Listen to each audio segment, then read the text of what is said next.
चंद्रपूर जिल्हा मध्यवर्ती सहकारी बँकेचा पेपर फुटला। पेपर देणाऱ्या विद्यार्थ्यांचा आरोप। नांदेड मधील घटना।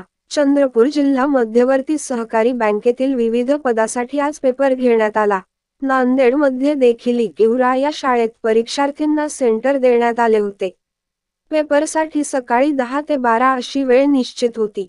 परीक्षार्थी देखील पेपरसाठी वेळेवर पोहोचले, परंतु अवघ्या 15 मिनिटात या परीक्षार्थींना तुमचा पेपर झाला असे सांगण्यात आले आणि सेंटर बाहेर काढण्यात आलं असा आरोप या परीक्षार्थींनी केला आहे। 358 सहस्त्रांश पदासाठी ऑनलाईन पद्धतीने ही परीक्षा आज राज्यभरात घेण्यात येत आहे।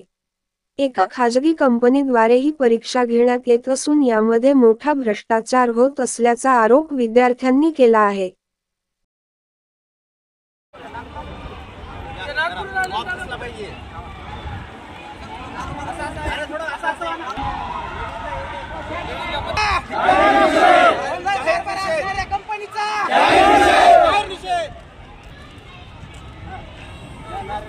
जिल्हा मध्यवर्ती चंद्रपूर बँकेचा भोंगळ कारभार असणाऱ्या कंपनीचा कंपनी चेंज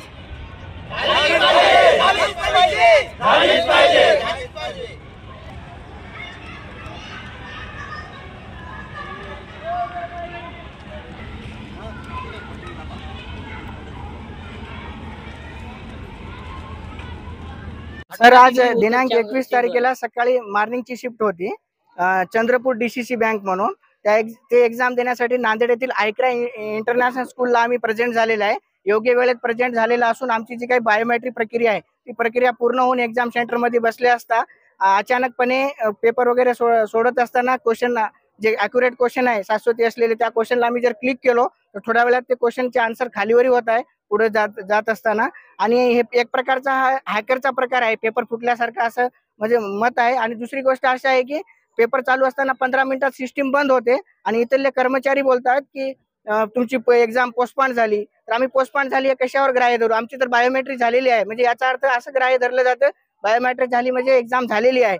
पण ही एक्झाम झालेली नसून मी एक्झामच्या वेळेत मी बाहेर इथं बोलत आहे। आणि मला अजून असे म्हणायचे आहे की एवढे लांब लांबून कोणी भंडारावरून तर कोणी पुण्यावरून एवढ्या लांबून नांदेड नगरीमध्ये इथे पेपर देण्यासाठी आलेले माझे मित्र सहकारी आहेत आणि याला हे अन्याय होत आहे। माझं एवढं म्हणणं आहे की जे काही गव्हर्नमेंट जे बँकेचे रिलेटेड कर्मचारी आहे ते एक पण कर्मचारी या परीक्षा केंद्रावर एक पण प्रेझेंट नाही आहे।